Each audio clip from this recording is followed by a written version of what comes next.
Ya, setelah rang Undang-Undang Pencegahan Keganasan POTA 2015 diluluskan dengan penuh cabaran, Dewan Rakyat turut meluluskan rang Undang-Undang Langkah-Langkah Khas Menentang Keganasan di Luar Negara 2015. Cadangan tindakan dalam rang undang-undang itu selari dengan pendekatan yang sedang diambil oleh negara-negara maju seperti Australia, United Kingdom dan Kanada.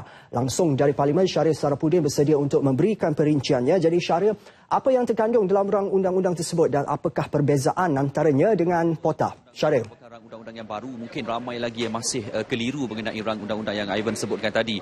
Memang kedua-duanya sebenarnya menjurus kepada aspek keselamatan, khususnya menangani keganasan yang dikemukakan oleh Kementerian Dalam Negeri KDN. Kalau saya boleh maklumkan, POTA 2015 adalah untuk menangani aktiviti militan di Malaysia, ekoran penularan elemen keganasan yang semakin merebak dan mengancam keselamatan negara, manakala rang undang-undang langkah-langkah khas menentang keganasan luar negara bertujuan membolehkan Malaysia mencegah dan juga menyekat perjalanan orang ke kawasan konflik untuk menyertai kumpulan militan IS. Itu antara fokus perbezaan dua rang undang-undang ini. Baik, bagi rang undang-undang langkah-langkah khas menentang keganasan, ia sebenarnya dimaklumkan bertujuan membendung Malaysia daripada menjadi negara sumber atau transit bagi mereka yang ingin berjihad, selain menghalang warga negara tempatan daripada menyertai aktiviti organisasi pengganas yang tersenarai di negara asing. Dan kerajaan juga memberi jaminan akta itu kelak haknya akan digunakan ke atas individu yang benar-benar disyaki melakukan kesalahan berlandaskan maklumat yang diperoleh daripada pihak berkuasa.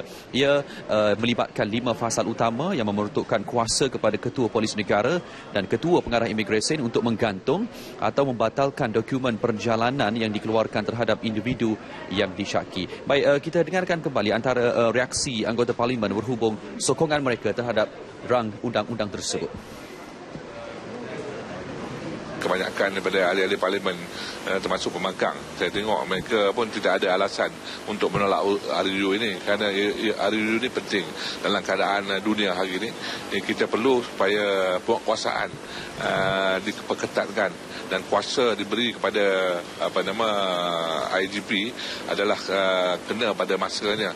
Rasa khawatir adalah pemusatan, terlalu banyak kuasa di dalam satu tangan.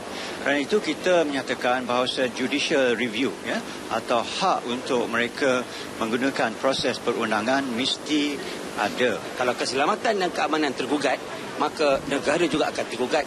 Transformasi tergugat, maka kita nak pergi negara maju mempunyai banyak masalah. Jadi ini bagus. Saya bertanya kepada kerajaan, pimpinan Yang Amat Berhormat Perdana Menteri.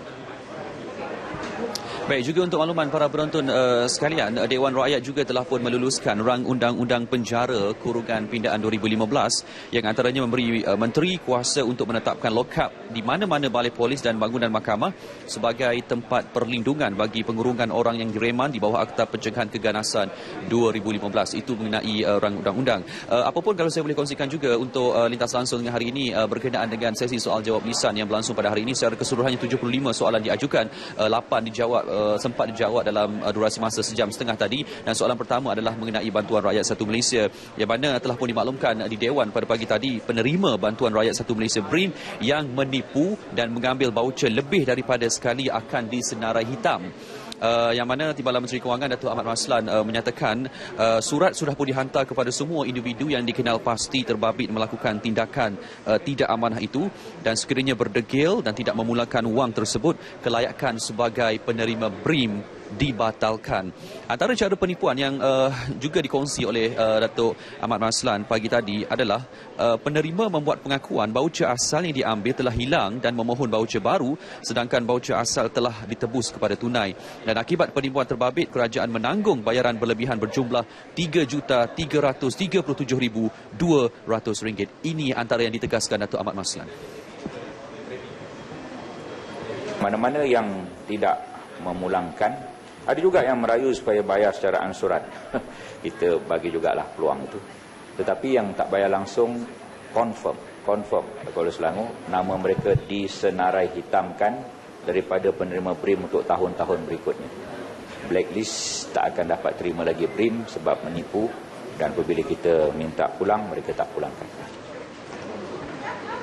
Bila juga turut memaklumkan di Dewan tadi yang mana kerajaan tidak bercadang untuk menukar voucher BRIM kepada barangan. Ia bertepatan dengan janji kerajaan iaitu dalam masa 5 tahun BRIM akan dinaikkan pada kadar RM1,200 dalam bentuk tunai. Dan untuk makluman juga jumlah penerima BRIM bagi 2015 ialah 7,286,268 orang. Itu secara keseluruhannya. Dan pada ketika ini, Ivan, Dewan berhenti rehat seketika dan perbahasan akan kembali bersambung pada jam 2.30 petang nanti. Untuk makluman, hari ini merupakan hari kedua terakhir bagi sidang Dewan Rakyat untuk mesyuarat pertama penggal ketiga Parlimen ke-13. Esok merupakan hari terakhir dan Dewan Negara akan kembali bersambung dan bulan Mei nanti barulah Dewan Rakyat akan kembali mula bersidang. Dan Datuk Seri Syahidan Kasim memaklumkan Dewan pada hari ini akan berakhir pada jam 9.30 malam. Jadi kepada anda yang ingin mendapatkan maklumat terkini perjalanan menyeluruh mengenai sidang perbahasan Dewan Rakyat, anda boleh ikutinya di laman maya. Kita bawakan secara menyeluruh dan segala intinya akan kami bawakan dalam Parlimen ke-13 malam nanti. Ivan. Terima kasih Syahril langsung dari lobi Parlimen. Saya akan